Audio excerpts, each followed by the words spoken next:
C'est l'homme qui risque à tout moment de prendre feu. C'est son ombre désormais qui occupe les lieux.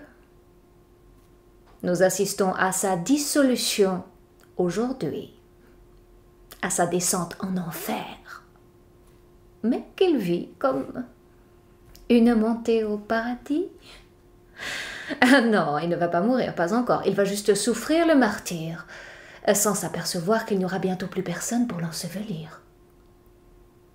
Mais c'est l'œuvre de la mondialisation, présent sans avenir. Elle est apocalyptique, pour ne pas dire tragicomique. Bon, on dit qu'il faut de tout pour faire un monde, mais on ne dit pas qu'il suffit d'un rien pour le rendre immonde, en subordonnant sa mémoire, son histoire et ses espoirs. C'est la nuit qu'on décline à l'infini. On dit que le monde est petit, sans savoir ce qu'on dit. Cela signifie que un grain de sable suffit pour rompre toute sa magie, pour que le fini se débarrasse de l'infini, le très bas du très haut. La mondialisation en a fait un village pour accélérer son naufrage. Et toutes les identités y seront dissoutes, pour que nul ne soit épargné par cette banqueroute où chacun a fait ce qu'il faut pour contribuer à sa propre perte. La mondialisation grille la politesse à tous les existants. Il n'y a plus de vérité, ni de fausseté d'ailleurs, mais un marché global qui ignore le bien et le mal et ne comptabilise que les pertes et les profits. C'est le veau d'or. Ou la mort.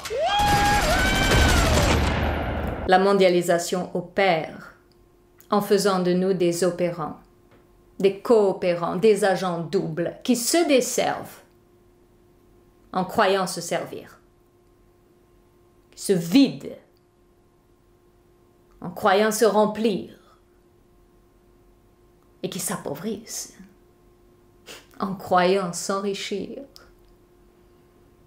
À chaque fois qu'on pianote sur son portable, on sale un peu plus la note de tous ses semblables. Et Internet n'est pas un affranchissement, mais l'asservissement de toute la planète. La mondialisation n'est pas un drame. Non. C'est une tragédie qui met en exergue le conflit du mal et du mal. Le bien est hors circuit. Alors non, ce n'est pas un drame, c'est tout un programme. Celui du nouveau désordre mondial. Et je tiens à souligner le mot désordre, parce qu'on y cherche le conflit, la discorde, la division, pour nous les céder au plus bas prix. Et on appelle ça la démocratisation des esprits. Laissez-moi rire. Sommes-nous tous devenus joignables, portables, supportables et en même temps insupportables?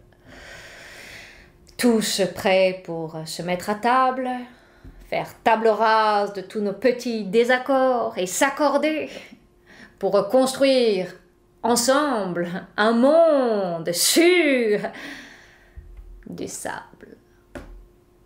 C'est exactement ce que nous nous efforçons de faire, saper les fondements de notre propre fondation. Non pas faire, mais défaire ensemble tout ce qui nous ressemble, un visage, un paysage, un ménage. Car on préfère vouloir le rien que ne rien vouloir. Rien, c'est nihil en latin, Ce qui veut dire que le nihilisme a triomphé.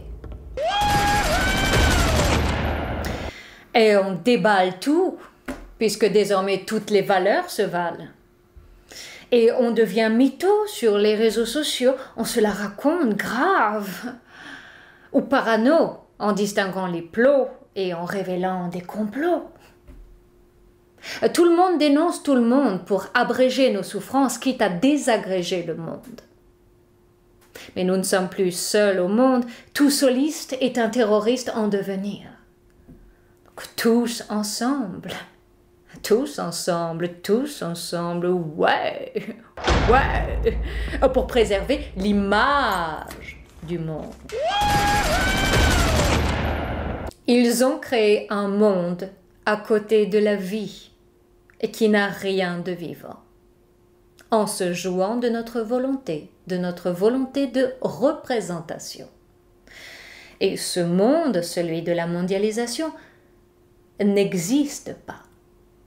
C'est nous qui le faisons exister à chaque instant, en cliquant sur notre souris ou en claquant la porte au nez de la vie, de la vraie vie, sans fil et sans filet.